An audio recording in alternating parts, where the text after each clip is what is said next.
This segment is sponsored by iChiro Clinics. My husband's back is in a bad way right now, and he wants to go see a chiropractor. What's that first assessment like, and what can he expect as far as relief, and how soon? Well, Dr. Michael Kwast is here from iChiro Clinics to explain one of his favorite topics. I'm just going to pop in, and you're going to pop me back in place, Dr. Dr. Kwast, and get us fixed up. Yeah, so like the biggest misconception out there that people have is an old model. It's about 50 plus years old, but where people think that the vertebrae like pop out of place, like out of joint, and then you pop it back in. And because people think that way, even though that's not how it works, it sets up all these false expectations, right? People think that it's just going to take one time to do that.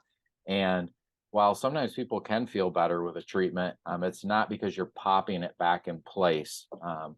The dislocations that would happen like that, if that really happened, you would actually sever your spinal cord. You would have big problems. You would be in the hospital. You wouldn't be walking into a chiropractor. So, the question becomes then, how does it work?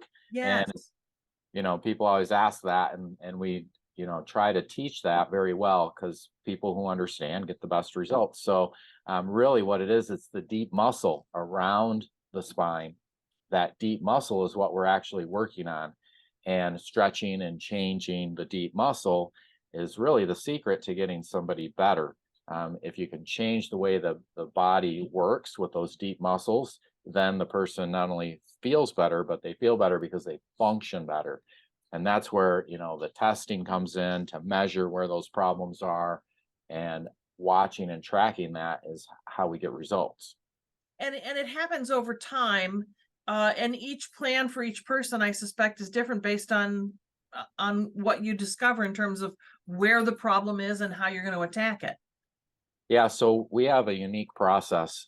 We basically, when a person comes in, we call it the pathway to health. When a patient comes in, the first step is we're going to do an evaluation and test them and find out what the cause of the problem is, what tissues are messed up and that are not working properly.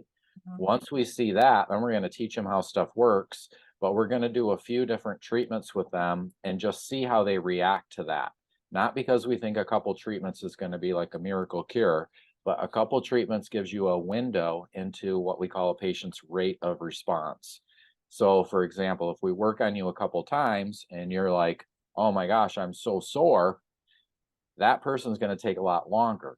A person you work on a couple times and they say, wow, I feel so much better, that person will probably move through that faster. And then on that next visit, we can actually then estimate, based on all of that data, how long we think it's going to take, how many visits, what therapies, what your insurance covers, what it doesn't cover, what your costs are. We can lay all that out so that a patient can look at that, and then we can figure out, all right, how do we make this fit in your budget so it's not stressful, and then figure out that treatment plan and then get to work. That's actually what we call the pathway to health. That actually won the Better Business Bureau's Trust Award for Ethics in 2014. And we're super proud of that, because basically we're being very transparent so people can see what's going on and then be able to make some informed choices, having realistic expectations as well. And I've heard people then say, Dr. Kwast, that they want to go see their chiropractor for a tune-up. Is there such thing as a tune-up, or is that just the regular maintenance that needs to come? Well, typically what you see with most people is one thing isn't the cause of the problem, right? It wasn't the pencil they picked up, the butterfly flying by and they turn their neck and hurt themselves, the cough, the sneeze, the roll over in bed. Those aren't actually the cause. The cause is the tension in their bodies already. Now you can measure and find that even when it's not hurting, and then nip it in the bud. So what you're talking about is somebody who's like, hey, I'm feeling okay, but there might be some restrictions in my mobility. Let's find those and work on those, so that then when I do bend down to pick up a pencil, I don't get hurt doing something. In a world of pain. All right. Well, let's let folks know. For more information or to schedule an appointment with a chiropractor, visit ichiroclinics.com. You can do it right on the website. Dr. Kwast, thank you. Thank you.